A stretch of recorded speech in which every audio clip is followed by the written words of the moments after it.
Hola, ¿qué tal? Los saludo con mucho gusto. Me encuentro con el ministro de la Suprema Corte de Justicia de la Nación, José Ramón Cosío Díaz. Señor ministro, muchas gracias por esta Al entrevista. contrario, gracias a usted. Una parte importante que me gustaría que conversáramos es el tema sobre el debido proceso. Incluso hubo hasta una película, aquel presunto culpable, donde se puso mucho énfasis en ese tema. Usted ha dicho que esto del debido proceso no es una moda nacional. No, yo creo que es una categoría que hemos estado construyendo, pues desde los ingleses comenzaron en esto en el siglo XVII y después a través de muchas manifestaciones, de muchas luchas, se ha ido tratando de ordenar la manera en la que las personas pueden ser llevadas a prisión. Se trata de garantizarles un juicio donde se cumplan las formalidades del procedimiento, dice nuestra Constitución, una acusación, una posibilidad de defensa, audiencias públicas o privadas, en fin, un conjunto de cosas que así han ido dando en la historia. Y nosotros hoy en día tenemos en nuestra Constitución pues un sistema riguroso de garantía de los derechos de los procesados que desafortunadamente no siempre se satisfacen. Y eso provoca que los órganos que tenemos la obligación de proteger los derechos humanos, pues en ocasiones mandemos reponer los procedimientos, aminoremos las sanciones, en fin, hagamos algunas cosas de carácter procesal para tratar de mantener este derecho. En alguno de sus artículos usted mencionaba que era hasta entendible que la gente que es sujeto a un proceso cuestionara el mismo. Sí, claro, las personas van a un proceso en condiciones difíciles. El fiscal o ministerio público trata de demostrar mediante pruebas, mediante argumentos, la comisión de un delito. Hay un defensor que evidentemente trata o de destruir la acusación o al menos de sembrar un conjunto de dudas razonables para que su cliente no pueda ser juzgado. Están los abogados de las víctimas y los ofendidos que tratan de aportar elementos para lograr la condena y después de ahí reparaciones del daño. Es decir, es un verdadero proceso, es un litigio muy complejo, muy sofisticado. Las personas me imagino que en ocasiones piensan que esto es simple y realmente no lo es un debate muy profundo. Se llevan pruebas, se tratan de destruir las pruebas que ofrece una parte, las otras. En fin, es esta la manera en la que en nuestros tiempos estamos tratando de sancionar este tipo de conductas. ¿Qué podemos decirle a la gente que nos está viendo? ¿Cómo garantizar en México que se cumpla este precepto de un juicio justo? Mire, una de las cosas que se están haciendo en el país es introducir este sistema de la oralidad o el procedimiento acusatorio.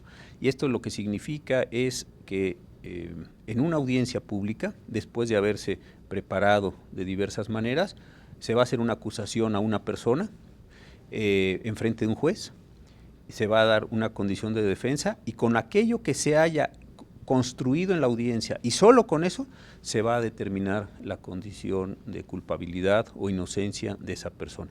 Yo creo que ahí las personas en este tipo de juicios, que en su mayoría podrán ser públicos, podrán asistir, podrán ver cómo se va desahogando el proceso y ver si efectivamente se están imponiendo adecuadamente o no las sanciones en esta materia. ¿Hasta dónde, señor ministro, puede ser atribuido un incumplimiento al debido proceso por una falla o falta de capacitación de quien tiene que ejecutarlo, o hasta dónde influye la corrupción en México? Bueno, pueden ser cualquiera de los dos factores. Vamos a pensar si hay corrupción, que es esta práctica tan desafortunada, pues eso es un ámbito. Pero pensemos en el otro que a mí me tiene muy preocupado también, y es el de la falta de capacitación de algunas policías, de algunos agentes del Ministerio Público, de algunos defensores, de los servicios periciales. Es decir, los juicios orales o los procesos acusatorios son altamente técnicos. No es como se ha pensado en algunas películas de los Estados Unidos que vemos donde hay un jurado y se trata de convencer al jurado, de hacer llorar al jurado. Eso no acontece en nuestro país. Aquí no va a haber jurados ni vamos a entrar, me parece, en estas condiciones de emotividad. Son juicios muy técnicos y eso necesita personas muy capacitadas que sepan qué están acusando, cómo lo van a probar, que tengan lo que se llama una teoría del caso, una imagen completa, sabiendo, insisto, que tienen enfrente una contraparte que va a ofrecer una gran cantidad de pruebas y una gran cantidad de elementos para tratar de lograr la libertad de su cliente. Yo creo que ese es un tema muy delicado y estamos a esto al 18 de junio de este año para comenzar y sí valdría la pena que pues tomáramos conciencia de todo lo que viene con este muy profundo cambio. Esto me lleva a entrar al terreno de los derechos humanos, por ejemplo. Hay quienes pregonan que respetándose los derechos humanos está resuelto todo en México. ¿Es así?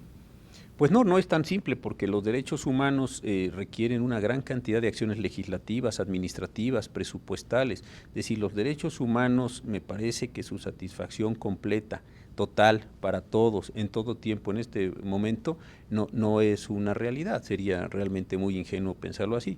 Creo que el verdadero tema es cómo vamos logrando que esos derechos humanos se realicen, que esos derechos humanos se vayan actualizando, que cada vez más personas los gocen, que aquello que se logre no decaiga. Es decir, y los derechos son de todos, son derechos muy costosos, estamos en una condición económica compleja, no quiere decir esto que no se deban proteger, pero sí pensar que así en este momento, mañana, todos los derechos, me parece que sería muy complicado. Yo leí un artículo que escribió usted en el periódico El País, donde se refería a este tema y hablaba de los populistas de los derechos humanos. ¿A qué se refiere con esto? Mire, yo creo que hay un problema. Los derechos humanos empezaron siendo una reivindicación de ciertos colectivos, me parece muy importantes, y fueron avanzando en una agenda. Pero hoy en día cualquier persona habla de derechos humanos, nadie se opone a los derechos humanos, y creo que se ha empezado a convertir esto en un discurso un poco en algunas personas, no quiero esto generalizar, en algunas organizaciones, en algunas autoridades, un discurso con un cierto rasgo de engaño, ¿no? ¿Por qué? Porque vivan los derechos humanos y mientras tanto estoy pregonando aquí una cosa, tengo unas prácticas que son completamente contrarias a los derechos humanos. Creo que es una parte también muy importante de verlos. Y los derechos humanos los tenemos que ver como construcción de una realidad, no como simplemente un discurso que lo saquemos a pasear de tarde en tarde a los derechos humanos, digamos 3 cosas lindas sobre ellos, los volvamos a guardar y después que sigan las prácticas cotidianas que en muchos ámbitos de la vida nacional pues son muy desafortunadas. Y esto me lleva también a otro tema, el tema de los derechos sociales. Hay por ahí una especie de mito en el sentido de que reivindicar los derechos sociales es una tarea que le corresponde al legislativo. ¿Hasta dónde se puede meter, por ejemplo, el judicial en ese terreno? Sí, cuando las personas han venido con una demanda satisfaciendo las condiciones del juicio amparo, que es un juicio también con sus muy particulares complejidades, y han solicitado que nosotros satisfagamos ese derecho humano, lo hemos dado. Es decir, hay personas a las que se les ha otorgado medicamentos, hay prestaciones de servicios de salud, prestaciones educativas, es decir, sí hay una posibilidad de que en el Poder Judicial se garanticen estos derechos humanos y se logre esta satisfacción. Lo interesante sería que no tuvieran que llegar al Poder Judicial, que hubiera partidas presupuestales, que hubiera acciones concretas, que los seguros médicos popular, por ejemplo, estuviera funcionando adecuadamente. En fin, si esos sistemas estuvieran así, no tendrían por qué venir a la judicatura. Ahora, cuando eso no se pueda satisfacer y vengan a la judicatura, sí hay una cierta práctica de garantizar esos derechos mediante sentencias de amparo. Sí, porque luego aplican una expresión que dicen judicializan las cosas, como si hacer esto significa llevar a la gente al infierno o algo así. Exacto, tiene usted toda la razón. Yo creo que judicializar es la solución que las personas tienen, dadas las condiciones del orden jurídico, para ir a reclamar ante los jueces lo que los legisladores o lo que las administraciones estatales, federales, municipales, da igual, no les han podido otorgar, de acuerdo con lo que la propia legislación, construida democráticamente, les dice que tienen derechos. Claro, y esto me lleva al tema de el asunto de conseguir la justicia para todos. Hablemos de una sociedad que tiene que ser igual, incluyendo la justicia, aunque en México lamentablemente no todas las oportunidades son iguales. No, en México seguimos teniendo problemas muy importantes de acceso a la justicia.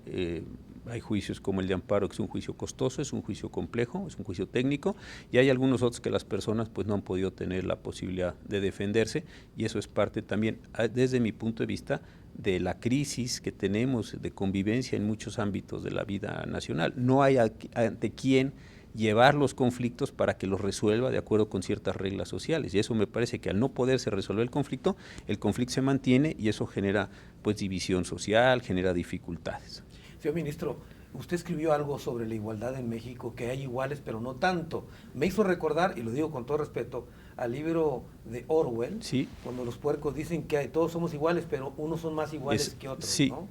Eso pasa en México. Sí pasa, y esto es un artículo que escribí a partir de un artículo que se publicó en una muy prestigiada revista de medicina inglesa, Lancet, porque lo que decía Lancet es que en las sociedades que aparentemente son muy igualitarias, sociedades del primer mundo, como se decían, o países desarrollados, como se quiera denominarlos, la diferencia entre ricos y pobres sí generaba una diferencia muy grande en años de vida.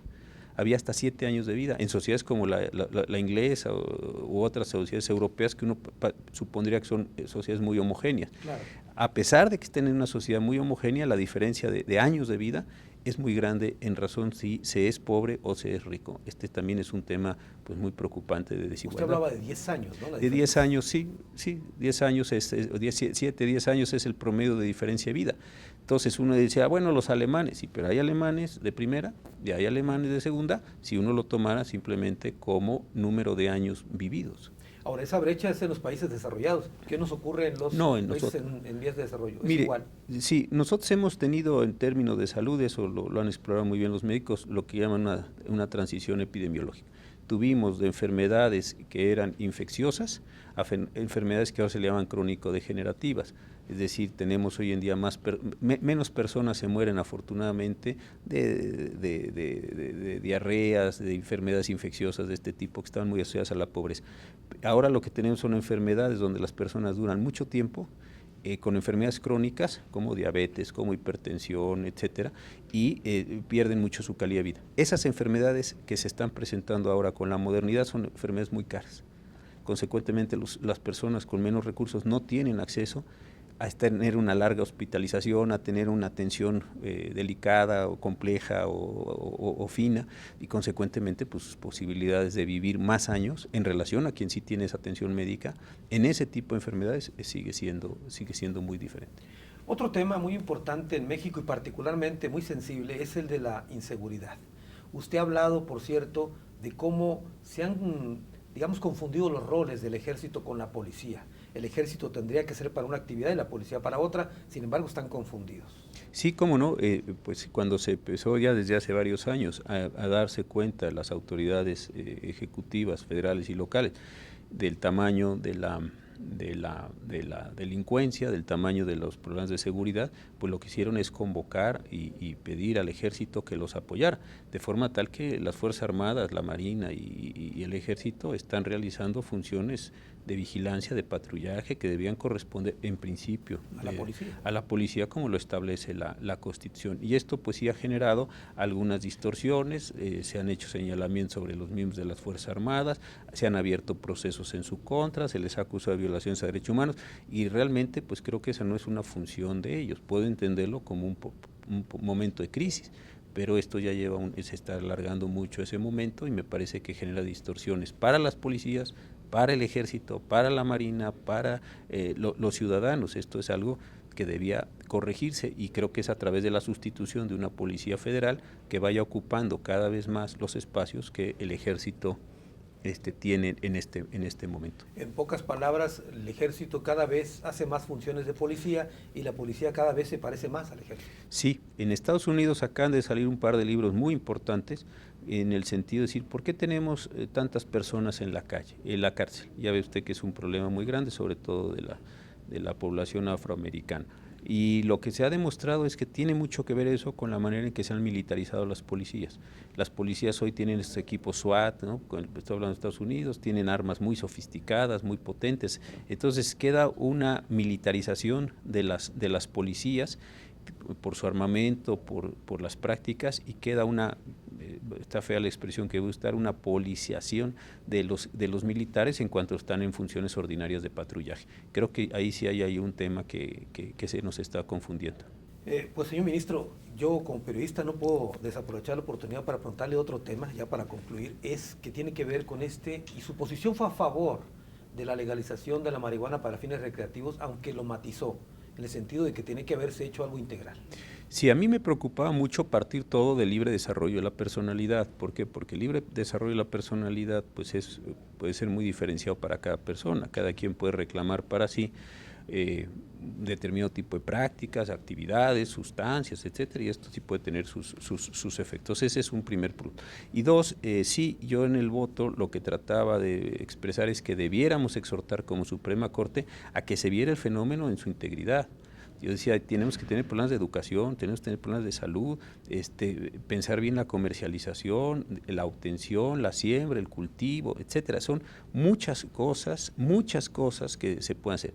Subir simplemente el gramaje de que se puede tener en posesión, o simplemente si se está autorizada la marihuana, inclusive para uso medicinal, etcétera. Son temas de una enorme complejidad que sí me parece que deben acortar como muy transversalmente distintas secretarías de Estado, distintos gobiernos federales y locales. Es decir, creo que es una cuestión que requiere mucho talento, mucho tiempo discutirlo y tratar de armar una política general y luego ya derivarla a las leyes, los reglamentos, las normas oficiales, en fin, lo que vaya a ser las fuentes normativas de todo ese modelo. Sí, porque te permiten consumirla, pero ¿dónde la vas a comprar? Ese es el problema, ese es el enorme problema. Subimos de 9 a 28, bueno, ¿y de dónde se consiguen los 28? ¿No? Claro, muy bien. Señor ministro, muchas gracias. No, gracias a usted por la oportunidad. Es el ministro de la Suprema Corte de Justicia de la Nación, José Ramón Cosío Díaz, en entrevista exclusiva para Señal Informativa. Muchas gracias.